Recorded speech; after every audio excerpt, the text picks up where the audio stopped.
ఇక వివరాలకు వెళ్తే 2023లో ఇమేజ్ టవర్స్ పూర్తి చేస్తామని మంత్రి కేటీఆర్ స్పష్టం చేశారు. ప్రపంచంలోనే అతిపెద్ద ఇన్నోవేషన్ సెంటర్ను నెలకొల్పామని అన్నారు. దేశంలోని అతిపెద్ద ప్రోటోటైప్ సెంటర్ టీ వర్క్స్ను ఫ్యాక్స్ కాన్ చైర్మన్ యంగ్లీ ప్రారంభిస్తారన్నారు. టీ వర్క్స్లో మీడియా మీట్ వేదికగా మంత్రి కేటీఆర్ వివరాలు వెల్లడించారు. టీ వర్క్స్లో వందల వేల స్టార్టప్లు పనిచేస్తాయని, గ్రామీణ ప్రాంత ఔత్సాహిక యువతకు ఇది దోహదపడుతుందన్నారు. టీ వర్క్స్కు స్కూల్ విద్యార్థులను కూడా తీసుకువచ్చి అవగాహన కల్పిస్తామని స్పష్టం చేశారు. జిల్లాలో ఏర్పాటు చేసిన ఐటీ హబ్లలో శాటిలైట్ సెంటర్స్ ఏర్పాటు చేస్తామని, గ్రామీణ ప్రాంత ఇన్నోవేటర్లకు జిల్లాలో ఉన్న ఐటీటీఎం గైడ్ చేస్తుందని స్పష్టం చేశారు.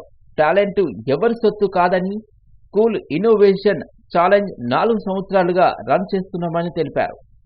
ఔత్సాహిక యువతకు ఎవరు వినూత్న ఆలోచనలతో ముందుకు వచ్చినా సపోర్ట్ చేస్తామని మంత్రి కేటీఆర్ వెల్లడించారు. రేపు మన మార్చ్ 2వ తారీఖు నాడు సాయంత్రం 6:30 గంటలకి భారతదేశంలోనే అతిపెద్ద ప్రోడక్ట్ ఇన్నోవేషన్ కేంద్రం ప్రోటోటైపింగ్ సెంటర్ టీ వర్క్స్ పేరిట ఏదైతే మనం నిర్మాణం చేసుకున్నామో దాన్ని రేపు సాయంకాలం 6:30 గంటలకి ఫాక్స్కాన్ చైర్మన్ యంగ్ లియూ గారి చేతుల మీదుగా మనం ఇక్కడ ఇనాగరేట్ చేసుకోబోతా ఉన్నాము. కానీ రేపంతా హడావుడి ఉంటుంది కాబట్టి మేమేమనుకున్నామంటే టీ హబ్ ప్రారంభోత్సవానికి ముందు ఎట్లా అయితే మీకు ఒక స్నీక్ పీక్ ముందు సినిమాల్లో కదా ప్రీ రిలీజ్ ఈవెంట్లు అని చేస్తారు కదా, అట్లా మేము కూడా మీకు ముందే ఒకసారి చూపెట్టి మీకు ఇందులో ఏముంది, ఏమే రకాల పనులు చేయొచ్చు అనేది మీరు కొద్దిగా విస్తారంగా తిరిగి అర్థం చేసుకుని కొంత అధ్యయనం చేసి ప్రజలకి ముఖ్యంగా యంగ్స్టర్స్కి తెలియజేయాలన్న ఉద్దేశంతో మిమ్మల్ని ప్రత్యేకంగా ఇక్కడికి ఆహ్వానించడం జరిగింది. మీరు జూన్ 28 నాడు టీ హబ్ 2వ దశని గౌరవ ముఖ్యమంత్రి గారు ప్రారంభించినప్పుడు మీకు ఒక మాట చెప్పాము. ఆ రోజు ఈ 18 ఎకరాల campus, the 18-acre campus here in Rayadurgam is the world's largest innovation campus. Now why do I say that? Is because what you see at T Hub is about 5,70,000 square foot of physical space. Medchal జిల్లా కోంపల్లిలో MRI జీహెచ్ఎస్లో Telangana ప్రభుత్వం ఆధ్వర్యంలో కానిస్టేబుళ్లకు CPR శిక్షణ కార్యక్రమాన్ని నిర్వహించారు. ఈ కార్యక్రమంలో మంత్రులు కేటీఆర్, హరీష్ రావు, మల్లారెడ్డి పాల్గొన్నారు. ఈ సందర్భంగా ట్రైనింగ్ ఇచ్చే వ్యక్తి కానిస్టేబుళ్లకు సిపిఆర్ ఎలా చేయాలో మార్గనిర్దేశం చేశారు. ఆ సమయంలో సిపిఆర్ చేసే వారికి ఎక్కువ బలం అవసరమవుతుందన్నారు. మంత్రులు కూడా సిపిఆర్ ఎలా చేయాలో తెలుసుకున్నారు. వారు కూడా సిపిఆర్ చేయడానికి ప్రయత్నించారు. ఈ నేపథ్యంలో మంత్రులు సిపిఆర్ చేయడం ట్రై చేశారు. సీఎం కేసీఆర్, మంత్రి హరీష్ రావు వైద్య రంగాన్ని ఎంతో అభివృద్ధి చేస్తున్నారని మంత్రి మల్లారెడ్డి పేర్కొన్నారు. పెద్ద పెద్ద మల్టీనేషనల్ హాస్పిటల్స్ కానీ 4 సైడ్ల 4 దిక్కుల పెద్ద పెద్ద 1000 బెడ్డెడ్ తోటి పెద్ద హాస్పిటల్స్ కానీ, అదే మాదిరిగా వరంగల్లో 24 ఫ్లోర్స్ ఇండియాలోనే పెద్ద ఒక హాస్పిటల్, దాన్ని కూడా దసరా లోపల కంప్లీట్ చేస్తున్నారు. అదే మాదిరిగా ఏది ఏమైనా పేద ప్రజలకు డబ్బున్నోళ్ళంటే ఏ హాస్పిటల్ కన్నా పోతారు, ఎక్కడైనా ట్రీట్మెంట్ చేసుకుంటారు. ఇక్కడ కాకపోతే లండన్ పోతారు, అమెరికా పోతారు, ఎక్కడైనా పోతారు. కానీ పేద ప్రజలకు వైద్యం అందుబాటులో తీసుకొచ్చే ఘనత మన కేసీఆర్ గారు, మన హరీష్ అన్న గారు. కాబట్టి దానికోసమే ఇవన్నీ ఎక్స్పెరిమెంట్సు, ఇవన్నీ కూడా ట్రైనింగు, ఇవన్నీ కూడా పెద్ద పెద్ద డాక్టర్లను రిక్రూట్మెంటు, ఎక్కడ లేని విధంగా మన దగ్గర మెడికల్ కాలేజీలు, ఇప్పుడు గవర్నమెంట్ కాలేజీలు, జిల్లాకో మెడికల్ కాలేజ్ తీసుకొచ్చిన ఘనత కూడా మనమే ఉన్నాం. మహిళలు వంటింట్లోకి వెళ్లాలంటే భయపడే పరిస్థితి వచ్చిందన్నారు రాష్ట్ర మంత్రి సబితా ఇంద్రారెడ్డి. 8.5 ఏళ్లలో గ్యాస్పై 74 రూపాయలు పెంచిన ఘనత మోదీకే దక్కిందన్నారు. కేంద్రానికి మహిళలే చరమగీతం పాడే రోజులు దగ్గరలోనే ఉన్నాయని మంత్రి సబితా ఇంద్రారెడ్డి అన్నారు. మహిళలు బీజేపీకి వ్యతిరేకంగా సంఘటితం కావాలని పిలుపునిచ్చారు. రానున్న మహిళా దినోత్సవం నేపథ్యంలో మోదీ సిలిండర్ ధర 50 రూపాయలు పెంచి కానుక ఇచ్చారని మండిపడ్డారు. బీజేపీ అంటే ప్రజల జేబులు కాళ్లు చేసే పార్టీ అని మంత్రి సబితా ఎద్దేవా చేశారు. ధరలు పెంచడం, ప్రజలను ముంచడం బీజేపీ విధానంగా మారిందని విమర్శించారు. ఆదాని ఆస్తులు కరిగిపోతున్నాయని, ఇప్పుడు ధరలు పెంచి ప్రజల ఆస్తులు కూడా కరిగిపోయేలా మోదీ విధానాలు ఉన్నాయని ఆరోపించారు. మోదీ చెప్పే అచ్చే దిన్ అంటే ఇదేనా అని మంత్రి సవిత ప్రశ్నించారు. ముఖ్యంగా మా మహిళా సోదరిమణులకు సూటిగా సమాధానం చెప్పాలి. అంటే గ్యాస్ సిలిండర్ పెంచుకుంటూ పెట్రోల్ డీజిల్ ధరలు పెంచుతున్నందుకు మోడీ గారు దేవుడా అనేది ఒకసారి సూటిగా మా సోదరుని అడుగుతా ఉన్నాను. ఎందుకంటే ప్రతిదానికి మోడీ దేవుడిని మాట్లాడుతూ ఉంటాడు. అంటే ప్రజలకు ధరలు పెంచుతూ వాళ్ళ మీద భారం వేస్తూ వాళ్ళకి ఆర్థికంగా ఇబ్బంది పెడుతున్నవాడు ఈరోజు దేవుడిగా మనం కొలవాల్సిన అవసరం ఉంది. ఒక్కసారి ప్రజలందరూ ఆలోచించాలని మనవి చేస్తూ ఈరోజు పెరిగిన గ్యాస్ ధరలకు సమాధానం ఇవ్వాలని సూటిగా అడుగుతా ఉన్నాం. ఎందుకంటే బీజేపీ పార్టీ వాళ్ళు ఎక్కడ పోయినా మోడీ గారి గ్రాఫ్ పెరుగుతుంది అంటారు. మోడీ గారి గ్రాఫ్ కాదు, ఈరోజు ధరల గ్రాఫ్ పెరుగుకుంటూ పోతా ఉంది. ఎక్కడ చూసినా ఏ ధరలైనా ఇటు పెట్రోల్ డీజిల్ ధరలు పెరుగుతూ నిత్యావసర వస్తువుల ధరలు పెరిగినాయి. ఈరోజు గ్యాస్ ధరలు పెరగడంతో మహిళలు వంటింట్లో పోవాలంటే వణికిపోతున్న సందర్భం చూస్తూ ఉన్నాం. కేంద్ర ప్రభుత్వం సిలిండర్ ధరను మరోసారి పెంచడం పట్ల రాష్ట్ర ప్రణాళిక సంఘం వైస్ చైర్మన్ బోయినపల్లి వినోద్ కుమార్ ఆందోళన వ్యక్తం చేశారు. పెంచిన గ్యాస్ సిలిండర్ ధరలను తక్షణమే తగ్గించాలని కేంద్ర ప్రభుత్వానికి డిమాండ్ చేశారు. కేంద్ర ప్రభుత్వం ఈరోజు ఎల్పిజి గ్యాస్ సిలిండర్ ధర పెంచడం చాలా శోచనీయము.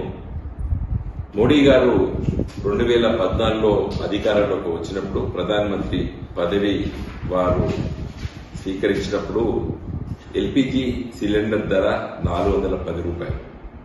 ఈరోజు ఎల్పిజి సిలిండర్ ధర 1155 రూపాయలు, దాదాపు 745 రూపాయలు పెరగడం జరిగింది.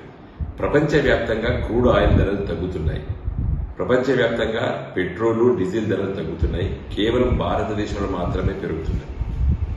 ఇది ఎన్నిసార్లు ప్రతిపక్ష పార్టీలు పార్లమెంట్ బయట నిరసన తెలియజేసినప్పుడు కూడా మోడీ గారు మరి ఈ ధరలు పెంచుతూ కేంద్ర ప్రభుత్వానికి మరి ఆదాయం పెంచుకుంటూ పోతున్నారు. సామాన్య ప్రజల గురించి మోడీ గారు ఆలోచించడం లేదు. సోమాజిగూడ ప్రెస్ క్లబ్లో తెలంగాణ జర్నలిస్ట్ యూనియన్ డైరీ ఆవిష్కరణ మహోత్సవం గ్రాండ్గా జరిగింది. రాష్ట్రంలో జర్నలిస్టులు ఎదుర్కొంటున్న సమస్యలు, పడుతున్న ఇబ్బందుల గురించి రాష్ట్ర ప్రభుత్వానికి అర్థమయ్యేలా గళం వినిపించారు. ఈ కార్యక్రమానికి BJP MLA Raghunandan Rao chief గెస్ట్గా హాజరై టీజేయు డైరీ ఆవిష్కరించారు. ఈ సందర్భంగా జర్నలిజం అంటే నిజమైన నికాసైన వృత్తి అని బీజేపీ ఎమ్మెల్యే రఘునందన్ రావు అన్నారు. ప్రభుత్వం చేసే తప్పిదాలను ఎత్తి చూపేదే నిజమైన జర్నలిజం అని కొనియాడారు. సమాజంలో ప్రతిపక్ష పాత్రను జర్నలిస్టులు పోషించాలన్నారు. అవినీతిని, అక్రమాలను ఎత్తి చూపే జర్నలిస్టు వ్యవస్థను అణిచివేయాలనే నియంతృత్వ పోకడకు అలవాటు పడటం దురదృష్టకరమని ఆందోళన వ్యక్తం చేశారు. జర్నలిస్టులను బెదిరించి ఆశ చూపి గొంతు నొక్కడం బాధాకరమని రఘునందన్ వెల్లడించారు. జర్నలిస్టుల కలం తప్పులను రాయడం ఆపేస్తే అవినీతి సమాజం రాజ్యమేలుతుందని, అది సమాజానికి మంచిది కాదన్నారు. ఇక జర్నలిస్టులకు బీఆర్ఎస్ ప్రభుత్వం ఇచ్చిన హామీలను నెరవేర్చాలని, అర్హులైన జర్నలిస్టులకు ఇళ్ల స్థలాలు పంపిణీ చేయాలని రఘునందన్ రావు డిమాండ్ చేశారు. తర్వాత లేచేదాకా జర్నలిజం విలువని తగ్గిస్తా ఉన్నారు. ఇక్కడనే పంచాయతీ స్టార్ట్ అవుతుంది. అందుకే వాళ్ళకంత ధైర్యం వచ్చింది. ఏమని 5 కిలోమీటర్ల లోపలికి పొందబెడతా అన్న సపోర్టలేదు, యాజమాన్యాలు మాట్లాడతలేవు, కంట్రిబ్యూటర్లు మాట్లాడలేనటువంటి స్థితి ఉంది. బాగా వదిలితేనే బతకొచ్చు అనేటువంటి పరిస్థితికి జర్నలిస్టు మిత్రులు వచ్చిర్రు. ఇది దురదృష్టకరం. డెమోక్రసీలో భారతదేశానికి స్వతంత్రం వచ్చినాక భారత రాజ్యాంగం అమల్లోకి వచ్చిన తర్వాత ఈ దేశ తొలి ప్రధానిగా జవహర్లాల్ నెహ్రూ ఉన్నప్పుడు నెహ్రూ గారికి పార్లమెంట్ లో ఒకరోజు ఒక డౌట్ వస్తుంది. అటు పక్కన జయప్రకాష్ నారాయణ గారు అనుకుంటా ప్రతిపక్ష నాయకుడిగా ఉంటాడు. ఒకరోజు నెహ్రూ గారు అడుగుతారు, మీరు పట్టుమని 10 మంది లేరు, మేము ఏం చేసినా మీరు దానికి నెగటివే మాట్లాడుతూ ఉన్నారు, అసలు మీ ఆలోచన విధానంలోనే ఎక్కడో పొరపాటు ఉన్నట్టుంది, ఏంది మీ ఉద్దేశం ఏంది అని చెప్పి ప్రతిపక్ష నాయకుని ఉద్దేశించి దేశ తొలి ప్రధాని జవహర్లాల్ నెహ్రూ గారు అడిగితే అప్పుడున్నటువంటి ప్రతిపక్ష నాయకుడు చెప్పిన సమాధానం ఏంటంటే, సార్ మీరు మాట్లాడిన ప్రతి మాటకి బల్లలు జరచడానికి మీ వెనకాల ట్రెజరీ బెంచ్ సభ్యులు ఉంటారు సార్. మేము ఒక్కరమున్నా, ఇద్దరమున్నా, 5గురమున్నా మేము ప్రజల పక్షాన మాట్లాడాలనే ప్రజలు మమ్మల్ని గెలిపించి పంపించారు సార్. ప్రతిపక్షం అంటే పాలక పక్షానికి అద్దం లాంటిది. మీరు చేసేటువంటి ప్రతి తప్పుని ఎత్తి చూపించడమే మా బాధ్యత, కాబట్టి మేము మా పాత్రను ఆ దిశగా పోషిస్తున్నామని చెప్పి ఆ రోజు లోక్సభలో, తొలి లోక్సభలో జరిగినటువంటి సంభాషణలో ఇప్పుడున్నట్టుండదు. ఇప్పుడు స్పీకర్ కట్టంటే కట్టు, పట్టంటే పట్టు, కూర్చోంటే కూర్చోవాలి.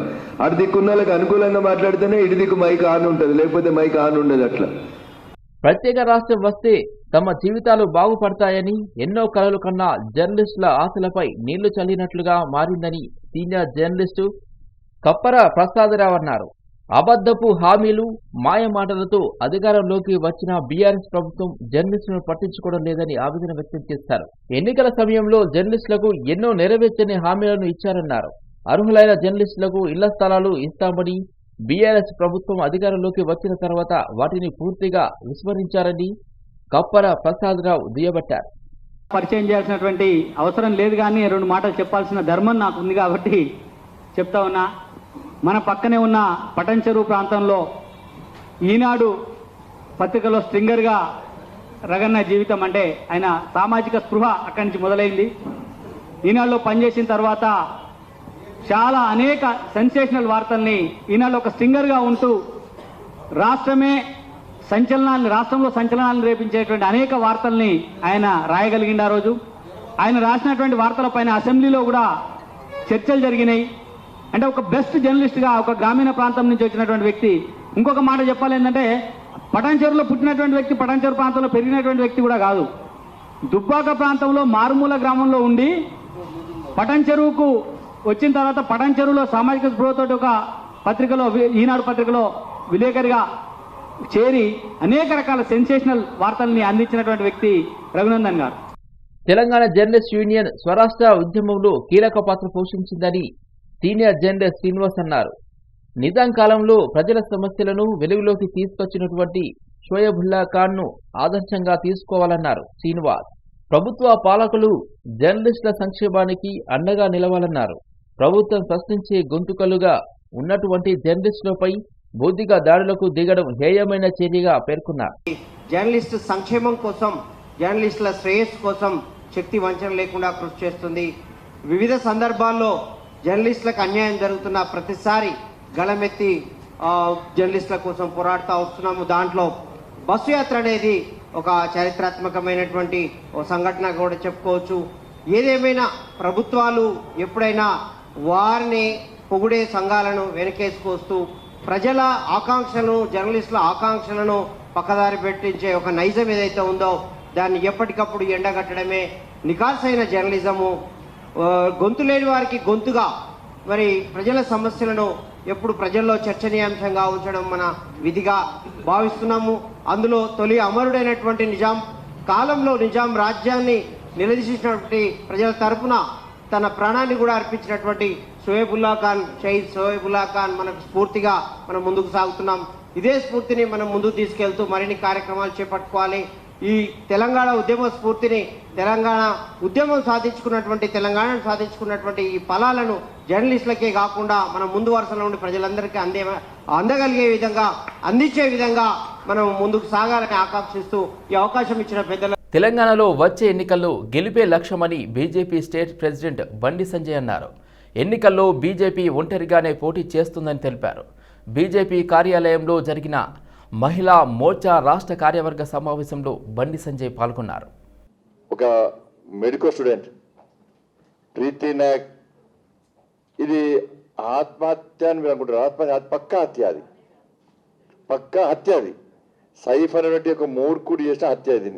దీన్ని కూడా రాష్ట్ర ముఖ్యమంత్రి దీన్ని మతం కోరుతూ ఆలోచిస్తూ ఒక వర్గం ఓట్లు పోతాయని భయపడి హత్యను ఆత్మహత్యగా చిత్రీకరించడానికి సీఎంఓ నుంచి డైరెక్షన్తోని, సీఎంఓ నుంచి వచ్చిన ఆదేశాల మేరకు ఈరోజు హత్యను ఆత్మహత్యగా చిత్రీకరించి ఒక అమ్మాయి యొక్క ప్రాణాన్ని కూడా చిన్నగా ఏది పట్టినట్లు వివరించినటువంటి సందర్భంలో మహిళా మోర్చా రాష్ట్ర అధ్యక్షురాలు గీతామూర్తి గారు, మీరందరూ కూడా చాలామంది కార్యకర్తలందరూ కూడా నైట్ 11 o'clock మహిళలందరూ ఇంట్లో పడుకుంటారు. చాలామంది మహిళలు ఇంట్లోకి వెళ్ళి బయటికి రావాలంటే భయపడతారు. ఇటువంటి పరిస్థితిలో రాష్ట్ర మహిళా మోర్చా కార్యకర్తలు నిమ్స్ హాస్పిటల్కి పోయి పోలీసులకు, ప్రభుత్వానికి చుక్కలు చూపెట్టినందుకు మీ అందరూ కూడా నిజంగా రాష్ట్ర పార్టీ తరఫున హృదయపూర్వక ధన్యవాదాలు. ముస్లింలంతా ముఖ్యమంత్రి కేసీఆర్తో జాగ్రత్తగా ఉండాలని బోర నర్సయ్య గౌడ్ సూచించారు. సీఎం ఒక్క బిర్యానీ ఇచ్చి జీవితాంతం వాడుకునే వ్యక్తి అని ఘాటుగా విమర్శలు చేశారు. ఈ విషయంలో ముస్లింలంతా ఒక్కసారి ఆలోచించాలని ఆయన విజ్ఞప్తి చేశారు. నేను అంటున్న మతం అనేది ఇప్పుడు దయచేసి మా ముస్లిం సోదరులకు మీడియా ద్వారా విజ్ఞప్తి చేస్తున్నా. మీరు ఒక్కటి గుర్తుపెట్టుకోండి, నేను ఎందుకు మతము, మద్యము అండ్ మత్తు పదార్థాలు వాడినాయి అని కొల్వకుంట ఫ్యామిలీ ఎవరిని సొంత వ్యక్తులుగా భావించరు. అందరినీ వాడుకుంటారు. मुस्लिम का आज हाल ये है कि एक दिन बिरयानी पूरा साल परेशानी. एक दिन बिरयानी ఒక్క రోజు బిర్యానీ పెట్టి పూరా సాల్ పరేషాని. ఒక పథకం లేదు, ఒక సెల్ఫ్ ఎంప్లాయ్మెంట్ లేదు. ముస్లింలు 70% మంది సెల్ఫ్ ఎంప్లాయ్మెంట్ మీద ఆధారపడతారు. నాసింగి శ్రీ చైతన్య కళాశాలలో ఆత్మహత్య చేసుకున్న ఇంటర్ విద్యార్థి సాత్విక్ మృతికి కారకులైన కళాశాల యాజమాన్యంపై కఠిన చర్యలు తీసుకోవాలన్నారు బీసీ సంఘం జాతీయ అధ్యక్షుడు ఆర్ కృష్ణయ్య. ఎంతో ఉజ్వలమైన భవిష్యత్తు ఉన్న విద్యార్థి ఆత్మహత్యకు కారకులైన శ్రీ చైతన్య కాలేజీ యాజమాన్యం నుండి నష్టపరిహారం ఇప్పించే బాధ్యతను ప్రభుత్వం తీసుకోవాలన్నారు. శ్రీ చైతన్య కాలేజీలో ఇంటర్మీడియట్ ఫస్ట్ ఇయర్ చదువుతున్నటువంటి సాత్విక్ అనే విద్యార్థి అక్కడ కాలేజీ యాజమాన్యం చేసేటటువంటి ఒత్తిడి ఫలితంగా వేదన ఫలితంగా అబ్బాయి ఆత్మహత్య చేసుకున్నాడు. దీని మీద రాష్ట్ర ప్రభుత్వం కఠిన చర్యలు తీసుకోవాలి అని చెప్పి డిమాండ్ చేస్తున్నాం. విద్యార్థికి ఎంతో ఉజ్వలమైనటువంటి భవిష్యత్తు ఉన్నటువంటి విద్యార్థి చనిపోయాడు కాబట్టి వాళ్ళ తల్లిదండ్రులు పేదోళ్ళు, వారికి 1 కోటి రూపాయల నష్టపరిహారము ఇప్పించాలని కూడా, అది శ్రీ చైతన్యతోటే ఇప్పించాలని డిమాండ్ చేస్తున్నా. ఎందుకంటే ఈ శ్రీ చైతన్య, నారాయణ, ఇతర కార్పొరేట్ కాలేజీలు రాష్ట్రాన్ని పట్టపగలు దోపిడీ చేస్తున్నాయి. దళితులు, ఓబీసీలు, విద్యార్థులంటే ముఖ్యమంత్రి కేసీఆర్ కుటుంబానికే ద్వేషమని బీజేపీ రాష్ట్ర వ్యవహారాల ఇన్ఛార్జ్ తరుణ్ చుంగ్ విమర్శలు చేశారు. సీనియర్ వేధింపులు భరించలేక ఆత్మహత్య చేసుకున్న వరంగల్ వైద్య విద్యార్థి ప్రీతి కుటుంబానికి ఆయన ప్రగాఢ సంతాపం తెలిపారు. వైద్య విద్యార్థిని ఆత్మహత్య యత్నానికి పాల్పడిన తీరు తెలంగాణలో విద్యార్థులకు, మహిళలకు భద్రత లేదన్న విషయం స్పష్టమవుతుందని, ఇలాంటి ఘటనలు తెలంగాణ సమాజాన్ని భయాందోళనకు గురిచేస్తున్నాయని ఆవేదన వ్యక్తం చేశారు. కేసీఆర్ పాలనపై తెలంగాణలో ప్రతి వర్గం విసిగిపోతుందని, 3 ఏళ్లుగా కేసీఆర్ ప్రభుత్వం ఫీజు రియంబర్స్మెంట్, స్కాలర్షిప్ల పంపిణీ మర్చిపోయిందని విమర్శలు చేశారు. దీంతో 18 లక్షల మంది విద్యార్థుల భవిష్యత్తుపై ప్రభావం పడిందని, ఎస్సీ విద్యార్థుల కోసం కేటాయించిన నిధుల్లో 50% లోపే ఖర్చు చేశారన్నారు. కళాశాలల్లో ర్యాగింగ్పై సీనియర్లు పలుమార్లు ఫిర్యాదు చేసినా రాష్ట్ర సర్కార్ ఎలాంటి చర్యలు తీసుకోవడం లేదని మండిపడ్డారు. బీఆర్ఎస్ జాతీయ ప్రధాన కార్యదర్శిగా ఉత్తరప్రదేశ్కి చెందిన రైతు నేత హిమాన్సు తివారీ నియమితులయ్యారు. యూపీలోని జాన్పూర్కు చెందిన హిమాన్సు తివారీని ప్రధాన కార్యదర్శిగా నియమిస్తూ బీఆర్ఎస్ అధినేత సీఎం కేసీఆర్ ప్రకటించారు. వారణాసిలో కంప్యూటర్స్లో పీజీ చదివిన 31 ఏళ్ల హిమాన్సు భూసేకరణ చట్టానికి వ్యతిరేక ఆందోళనతో సహా 2015 నుంచి పలు రైతు ఉద్యమాల్లో పాల్గొన్నారు. రైతు చట్టాలను వ్యతిరేకిస్తూ 2 ఏళ్ల క్రితం జరిగిన ఉద్యమాల్లో పాల్గొన్న హిమాన్సు తివారీ ఎస్కేఎం జాతీయ కార్యనిర్వాహక సభ్యునిగా, ఉమ్మడి రైతు మోర్చా సభ్యునిగా ఉన్నారు. మహారాష్ట్రలో స్థానిక సంస్థల ఎన్నికలపై దృష్టి పెట్టిన బీఆర్ఎస్ ఆ రాష్ట్రంలో సమన్వయకర్తలను నియమించింది. నాసిక్, పూణే, ముంబై, ఔరంగాబాద్, నాగ్పూర్, అమరావతి డివిజన్లకు సమన్వయకర్తలను కేసీఆర్ నియమించారు. తాము ఉంటున్న ఇంటిని వదిలిపెట్టి వెళ్లిపోవాలంటూ తమను ఉద్దేశపూర్వకంగా వేధిస్తున్న ఓ కుటుంబంపై చర్యలు తీసుకోవాలని వీరభద్ర సుబ్రహ్మణ్యం రాష్ట్ర మానవ హక్కుల సంఘానికి ఫిర్యాదు చేశాడు. జీడిమెట్లలోని సూరారం కాలనీలో నివాసం ఉంటున్న వీరభద్ర సుబ్రహ్మణ్యం ఇంటి పక్కనే ఉంటున్న ఎర్ర సుబ్రహ్మణ్యం తాను లేని సమయంలో తన కుటుంబ సభ్యులపై దాడి చేసి గాయపరిచారని ఫిర్యాదులో పేర్కొన్నారు. వీరభద్ర సుబ్రహ్మణ్యం నిట్టలాండి, నేను ఉండేది సూరారం కాలనీ, దుండిగల్ పిఎస్ పరిదండి. నాకు మా ఇంటి పక్క వారితో కొన్ని సమస్యలు వచ్చాయి. ఇంటి సమస్యలు కాకుండా ఏమైందంటే, అది కొంతమంది బంధువులు వచ్చి వాళ్ళ పొలం పేరుతోటి నన్ను అన్యాయం చేస్తూ నా ఇంటి మీద దాడి చేయడం మొదలెట్టారు. ఇంటికి ఉన్న సీసీ కెమెరాలు డ్యామేజ్ చేసి ఇంటి మీద అటాక్ చేసి మా అన్నయ్యని హ్యాండిక్యాప్డ్ అయిన వికలాంగుడైన అతని మీద అటాక్ చేస్తే అతను కాలు చేయబడిపోతే దాని విషయంలో కూడా కేసు ఫైల్ చేసినప్పుడు కూడా చాలా రోజులు ఇబ్బంది పెట్టి కానీ నాకు దుండిగల్ పిఎస్లో కేసు ఫైల్ అవ్వలేదు. ఈ మధ్యకాలంలో కేసు డ్రాప్ చేసుకోవాలని చెప్పేసి ఎన్నోసార్లు నన్ను సతాయించుతూ ఈ మధ్యకాలంలో నన్ను నా ఇంటి మీదకి 4వ తారీఖు 2వ నెల మొత్తం వాళ్ళ బంధువులు చాలామంది కలిసి నా ఇంటి మీద పడి నా ఇంటి ముందు ఉన్న కెమెరాలు, ఇంటి ముందు ఉన్న షెడ్డు, అలాగే మొక్కలు అన్నింటినీ కూడా ధ్వంసం చేసి నన్ను ఇబ్బంది పెట్టడం మొదలెట్టారు. హిమాయత్ నగర్, ఎల్బీ నగర్ పోలీస్ స్టేషన్ల పరిధిలో వరుస స్నాచింగ్లకు పాల్పడిన 2 నిందితులను పోలీసులు అరెస్ట్ చేశారు. సీసీ ఫుటేజ్ ఆధారంగా నిందితులను గుర్తించామని డీసీపీ సాయిశ్రీ తెలిపారు. సరూర్ నగర్లో అద్దె బైక్లను తీసుకుని నిందితులు స్నాచింగ్లకు పాల్పడుతున్నట్లుగా డీసీపీ వెల్లడించారు. ఎల్బీ నగర్ బండ్లగూడలోని శ్రీనివాస్ నగర్ కాలనీలో జరిగిన స్నాచింగ్ కేసులో గంటల వ్యవధిలోనే నిందితుల ఆనవాళ్లు గుర్తించినట్లుగా తెలిపారు. నిందితుల నుంచి 2 బైకులు, సెల్ ఫోన్లు స్వాధీనం చేసుకున్నట్లుగా పోలీసులు పేర్కొన్నారు. ఈజీ మనీ కోసం కత్తితో బెదిరించి స్నాచింగ్లకు పాల్పడినట్లుగా వెల్లడించారు. సికింద్రాబాద్ ఎంజీ రోడ్లోని కిరణ్ టీవీఎస్ షోరూంలో టీవీఎస్ ఐక్యూ ఎలక్ట్రిక్ స్కూటర్ను ఆ company area manager Vishal Vikram Singh ప్రారంభించారు. 2 మోడళ్లను లాంఛనంగా ఆవిష్కరించారు. 3 శతాబ్దాలుగా ఎంతో విశ్వాసమై టీవీఎస్ డీలర్గా జంట నగరాల్లో ఖాతాదారులకు తమ సేవలు అందిస్తున్నామని విశాల్ తెలిపారు. ఐక్యూబ్ ఎస్ అనే ఈ 2 మోడల్స్ 5 రంగుల్లో 3 వేరియంట్లలో అత్యాధునిక సాంకేతికతతో అందుబాటులోకి తీసుకొచ్చినట్టుగా చెప్పారు. మార్కెట్లో ఈ మోడల్స్ దూసుకుపోతున్నాయని తెలిపారు. నేటి యువతరాన్ని ఎంతగానో ఆకట్టుకున్నాయని చెప్పారు. हम लोग हैदराबाद में किरण टीवीएस पे iQube का लॉन्चिंग कर रहे हैं. iQube इंडिया का सबसे तेज़ी से बढ़ने वाला इलेक्ट्रिक टू व्हीलर प्रोडक्ट है. इसको टीवीएस ने बनाया. कस्टमर इसको बहुत ही पसंद कर रहे हैं, लाइक कर रहे हैं, क्योंकि इसके अंदर ढेर सारा ऐसा फीचर है जो किसी और कंपनी में कभी आया नहीं है.